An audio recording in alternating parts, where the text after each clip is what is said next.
Hello friends, Radhe Radhe. Welcome back to my channel mister missus Mangal. So friend, कैसे हो? उम्मीद है आप सब लोग अच्छी होंगी और अच्छे से अपने प्रिपरेशन कर रही होंगी।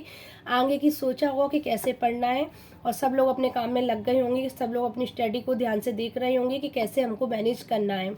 तो फ्रेंड, आज की वीडियो में आपको बताऊंगी जैसे कि सीटेट का अब आंसर की तो आ गई। अब आंसर की हमने मैच भी कर ली और जिनका क्वालिफाई हो गया तो उन्हें तो कोई टेंशन नहीं है, लेकिन जिनका क्वालिफाई नहीं हुआ है वो भी 1-2 नंबर से अटके हुए हैं तो उनको बहुत टेंशन है जब तक रिजल्ट नहीं आ जाएगा। सो फ्रेंड, मेरा भी यही हाल है। जब मेरा 2 नंबर मुझे लग रहा है कि मेरा इंक्रीज होगा नहीं होगा, लेकिन मैं श्योर तो नहीं हूँ, बट मुझे 1 नंबर का लग रहा है वो मेरा बढ़ जाएगा 100%। फिर भी मैं क्वालिफाई नहीं होंगी। लेकिन अगर मैंने सोचा अगर मैं क्वालिफाई भी हो जाती हूँ, 90 मार्क्स आते हैं तो, लेकिन मैंने इस एग्ज़ाम में जो गलती की थी ना, वो नेक्स्ट एग्ज़ाम में मैं गलती नहीं करना चाहती। क्योंकि मैं टाइम जो मेरा ख़राब हुआ है ना, जो मैं टाइम को मैनेज नहीं कर पाई थी, मैं इस सीटेट को दोबारा दूंगी जब जुलाई अगस्त कहीं भी आता है इस साल में कहीं भी, तो मैं इसका एग्ज़ाम ज़रूर दूंगी। बिकॉज हमारी जो गलती हो गई है ना, उस गलती को सुधारने के लिए हमें एक और मौका देना चाहिए अपने आप को। तो इसलिए मैंने सोचा है कि भले ही मैं अगर क्वालिफाई हो जाती हूँ फिर भी मैं सीटेट का एक और पेपर दूंगी, जिससे मुझे विश्वास हो जाए कि हाँ, हमने जो गलती की थी उस गलती को हम सुधार लेंगे और अच्छे मार्क्स से हम पास भी हो जाएंगे। तो फ्रेंड, ये तो रहा अपना जो सीटेट का आंसर की आने के बाद अब रिजल्ट का इंतजार है। तो फ्रेंड, इससे पहले पता है मैंने पेपर 1 का क्वालिफाई कर चुकी हूँ। बिकॉज लेकिन वो मान्य नहीं है क्योंकि मेरे पास बीएड है। तो जब मेरा जो आंसर की आई थी ना, तो फ्रेंड्स मेरे उसमें 2 नंबर इंक्रीज हुए थे जब मैंने चेकिंग की थी। तो जैसे कि मेरे 92 मार्क्स बन रहे थे, बट जब रिजल्ट आया तो 94 मार्क्स हो गए थे मेरे।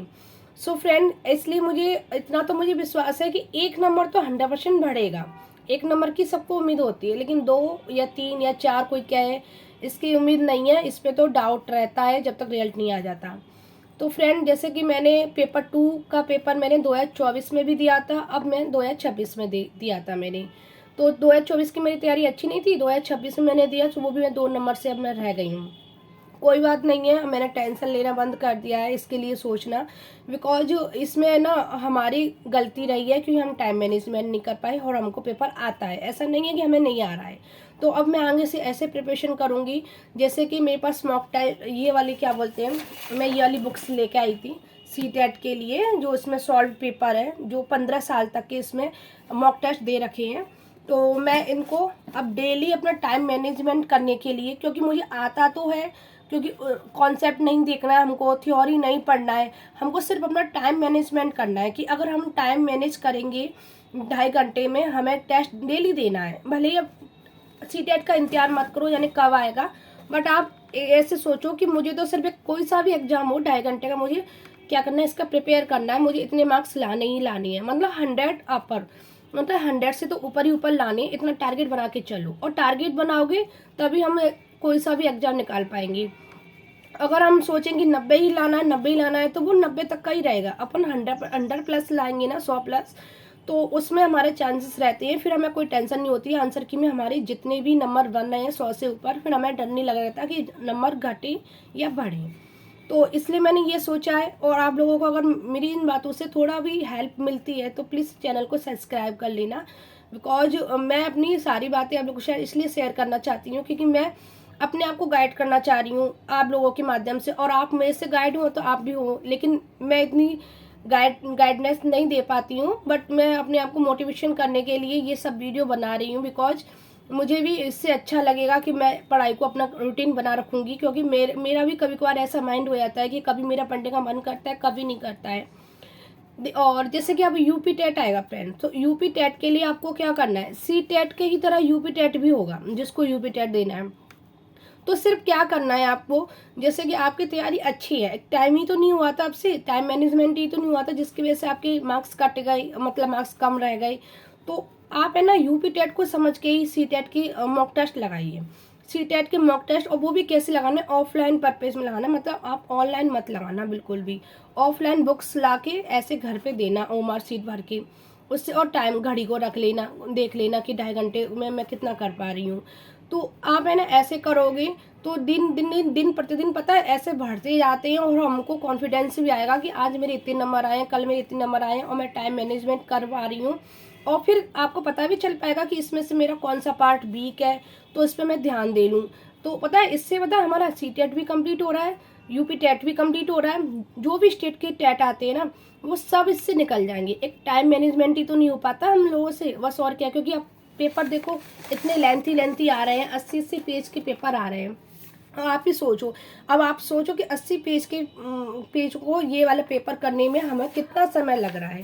तो फ्रेंड्स मैंने जो गलती की है ना, मैं आगे बहुत अच्छी तरह सुधारने वाली हूँ। बिकॉज ये गलती मेरे पास 2-3 एग्जाम में हो चुकी है, अब नहीं चाहती आगे से ये गलती हो। तो मैं आपको बता दूं कि फ्रेंड्स जैसे कि मैंने इस कॉपी में लिखा है कि हमें बोनस मार्क्स किसको मिलेंगे। तो बोनस मार्क्स मेरी शिफ्ट में तो नहीं मिलने वाली, क्योंकि मेरा 7 फरवरी को तो, लेकिन 8 फरवरी को जिसको मैथ साइंस का था उसका जो उस पर 3 बार जेड लिखा हुआ है उन आंसर की में, तो उनको 100% आंसर बोनस मिलेगा। 3 नंबर तो उन्हें मिलने वाले ही हैं, और एक आध क्वेश्चन उनके ऑब्जेक्शन लगेंगे तो वो भी मिल जाएंगे। तो उनकी तो बल्ले बल्ले हो गई फ्रेंड्स, और हमारी नहीं लगती। और मैं क्योंकि मैं मैथ साइंस के इसलिए बता रही हूँ, मैं मैथ साइंस से करती हूँ, मैंने मैथ साइंस की तैयारी कर रही हूँ, मेरा मैथ साइंस ही मेरा सब्जेक्ट है।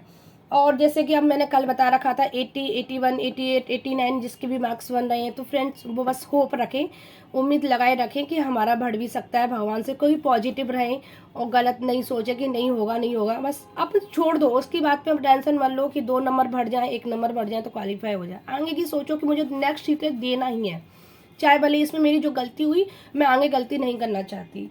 और रियल टेस्ट का फ्रेंड्स मैं आपको बता देती हूँ, रियल टेस्ट का आंसर की आने के बाद 12 या 15 दिन के अंदर आ जाता है। तो मतलब 22, 23, 24 ऐसे इसके समथिंग हमारा रिजल्ट आ जाएगा। और फ्रेंड्स इसके बाद मैं आपको बताऊं आंसर की अब कोई सी नहीं आएगी, डायरेक्ट अपना रिजल्ट आएगा। आंसर की रिजल्ट आने के बाद आता है जब हमको पता चलता है कि किस क्वेश्चन पे हमें बोनस मिले है, कौन सा क्वेश्चन डिलीट हुआ है, इसलिए हमें पता चल जाता है। लेकिन आंसर की अब नहीं आएगी फ्रेंड्स। फिर उसके बाद फ्रेंड्स नेक्स्ट सीटेट की तैयारी आप ऐसे ही करके चलो, अगर जुलाई में आना होगा तो जुलाई में, अगस्त में आना होगा तो अगस्त में, तो आप लेकिन अभी से लग जाओ। तो मेरा बस यही था आज की वीडियो में, ये कहना था कि आप टेंशन ना लो। अगर हम 2-1 नंबर से रह रहे हैं और जो भी 90 नंबर आ गए हैं तो उसका नंबर कम नहीं होगा। मतलब एक बार अपना आंसर की में दोबारा से अच्छे से मैच कर लें तो फ्रेंड सच्ची में उसका नंबर डिक्रीज तो नहीं होगा, इंक्रीज होके ही आएगा। क्योंकि सीटेट का मैंने ये सब देखा है, मैंने 3 बार एग्जाम दे रखा है, तो सीटेट की मुझे जानकारी हो चुकी है कि इस तरह के उसकी आंसर की आती है और इस तरह से उसका रिजल्ट बनता है। तो फ्रेंड्स इस वीडियो से आपको थोड़ी सी भी मदद मिली हो तो प्लीज़ मेरी लाइक कर देना और चैनल को सब्सक्राइब कर लेना। नेक्स्ट वीडियो मैं बनाऊंगी जैसे कि आगे किस तरह की तैयारी करनी है, तो इसलिए नेक्स्ट वीडियो के लिए आप इंतज़ार करना। तो बाय बाय, ठीक है।